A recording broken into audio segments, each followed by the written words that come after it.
Hello, and welcome to episode 104 on the Air Hug Community Podcast.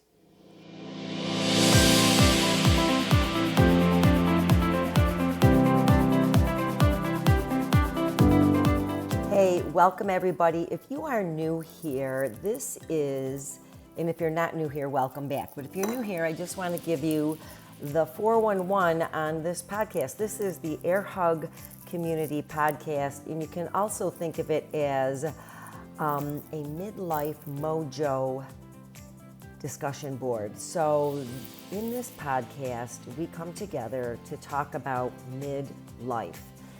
We talk about the good, the bad, the ugly, all the emotions. We talk about approaches for living better. We talk about all sorts of things. We bring in guests.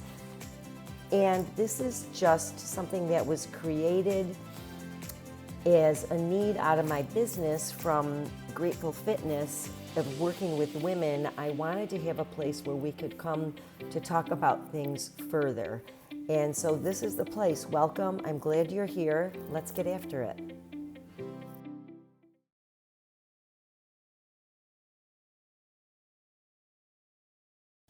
Okay, this is not usually how I start an episode, but I'm going to start an episode with a very quick but important rant. And then we actually have a very concise, quick episode. But let me start with the rant so I can basically get it off my chest. Okay, when someone says to someone, they give them a compliment with a condition, such as, "You look good for your age."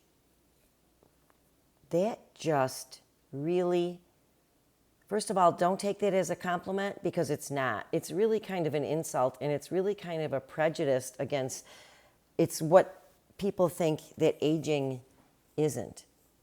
When someone gives a compliment that says, "You look good for your age," they're really saying that old people look like shit, but hey, you look pretty good even though you're supposed to look like shit.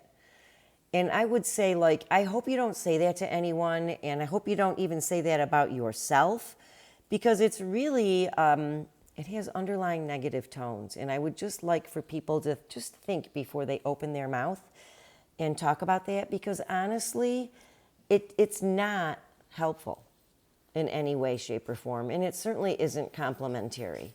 It really just perpetuates the myth that aging is bad, aging is undesirable. And I don't know where we got this opinion that aging is not great, because what's the alternative? Dying young, right? So anyways, I just wanted to point that out. And there's one more compliment that comes with a condition that makes it not a compliment. And it's when someone says, "Oh, you look great. How much weight have you lost?" Mic drop. Okay, so when people say that, it makes me automatically think, if someone says that, and I've had someone say that to me, and I'm like, does that mean I didn't look good before? Thanks, but no thanks, right? I don't need you to point out that I look good now because maybe I'm a little leaner than I was the last time you saw me. And this could be even worse, because you may be fueling the fire of someone who has disordered eating or an eating disorder. And those are a couple of things we've talked about on this podcast before. But you really don't want to encourage someone to have disordered eating. And I would say that disordered eating is a lot more common than what we think. And definitely playing into this, you look good, how much weight have you lost thing versus, hey, it's nice to see you, blah, blah, blah. Don't follow it up with that, how much weight have you lost? Because it really is never helpful. And in fact, I think it can be very hurtful. So I really wanted to point that out. We got into this discussion a little bit recently on social media, and so I wanted to just emphasize it and follow it up here in case you missed it there. Hey, so if you are feeling complimentary and you would like to compliment someone, how about complimenting them on something besides their appearance? Want some ideas? Here's a few.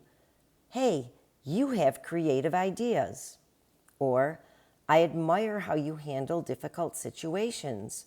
Or, you have a confidence that I find to be very refreshing. Or, I love that you are willing to help others out. How about this one?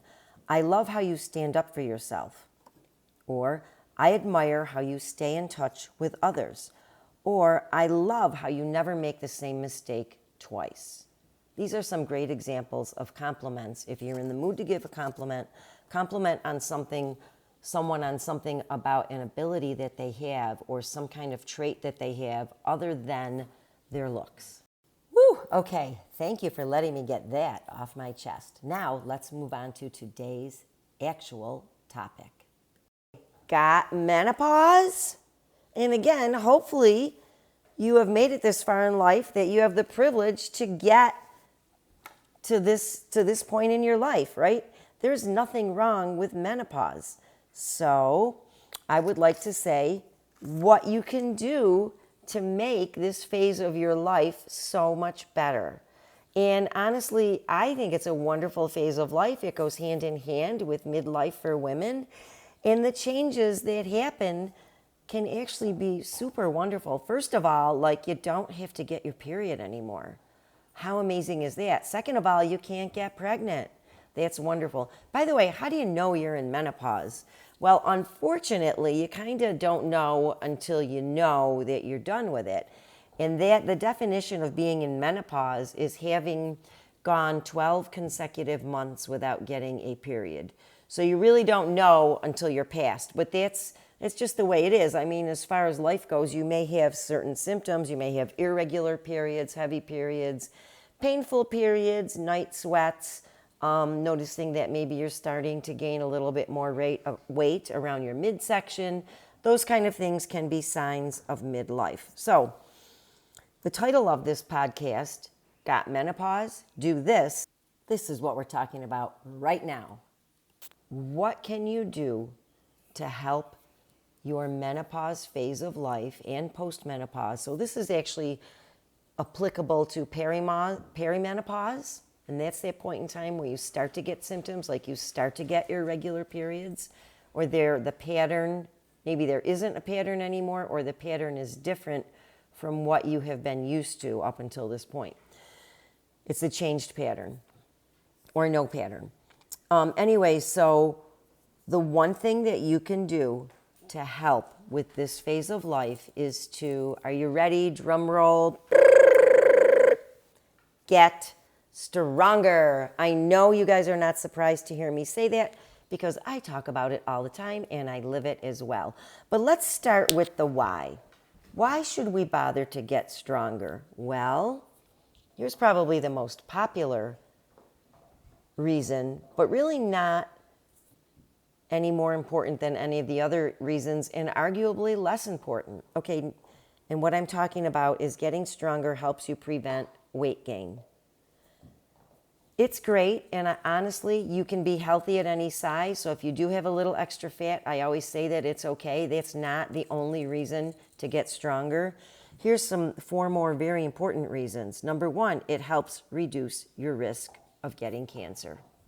Number two, it helps strengthen your bones. Number three, it helps reduce the risk of getting other diseases, specifically cardiovascular disease and diabetes. And here's one that I really love. It helps to boost mood and minimize depression. And those are just a few of the whys for getting stronger, but those are quite enough to digest today and quite enough to actually validate my argument that you need to get stronger in menopause. And one thing I always say, and you guys have heard this before, if you're not doing anything to get stronger, you're getting weaker. And weaker means that you're putting your body at all sorts of risks for things, specifically fall risks, fracture risks, and risks for the diseases I just mentioned. Okay, so what? Now the what. We did the why. Now the what. What should you do to get stronger? Well, if you haven't done anything yet, you can ease into it slowly. But here are some tips. Get into a lifting program 2 to 4 days per week. It doesn't have to be long. It can be from 20 to 50 minutes. All right? Make sure you challenge yourself with those weights. So, don't be lifting things lighter than your purse. because you're already lifting your purse multiple times a day. Am I right? Of course. Okay, rest as needed.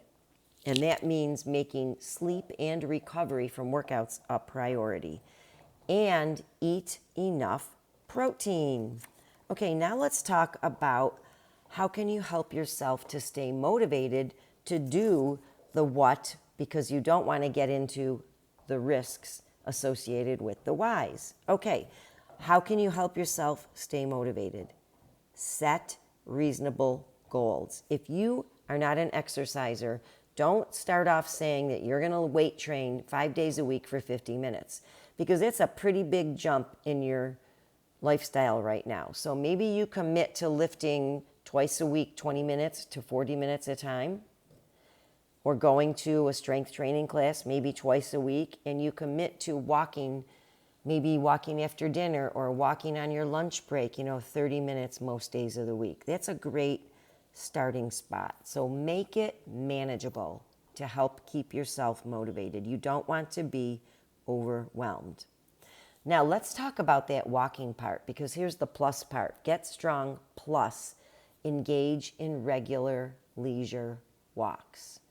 Leisure walks are awesome. They help to keep your cardiovascular system healthy, right? That's why we call it cardio exercise or aerobic exercise. You also benefit so much from leisure walks, and I'm not talking about maybe if you're walking one dog, but even still, because you got to stop and start while they smell everything under the universe. But if you, and I'm not saying don't walk your dog, go ahead, but try to get out by yourself. And this can be a wonderful time spent relieving stress. Leisure walks, I'm not saying pump your arm and break a sweat. I'm saying leisure, just keep moving at basically a conversational pace. In fact, here are 3 things I recommend to be able to stay motivated at doing this. Number 1, get a walking buddy and go walking with them. I've already told you many times that what I suggest when I'm going to get together with girlfriends is that we go on a walk. And we love it because we get to talk, we're moving, we feel great when we're done. Maybe sometimes we'll stop for coffee or a cold beverage afterwards, or maybe not. Number 2, try listening to podcasts while you're walking. Perhaps this is your time where you're going to listen to the Air Hug Community podcast each week, or some other podcasts that you like. Number 3, listen to a book on Audible. And number 4, you could just pray. Or 5, you could just enjoy the silence. Especially if your life is so busy and hectic, sometimes just walking and noticing things in nature and just being quiet can do you a world of good. It can bring your stress levels down. It can help with not producing that stress hormone called cortisol, some of which is good, but too much is not so good. So this is a quickie. I just wanted to put that out there to make you remember, help you remember that menopause can be a wonderful time of life, right? And here's what I always say.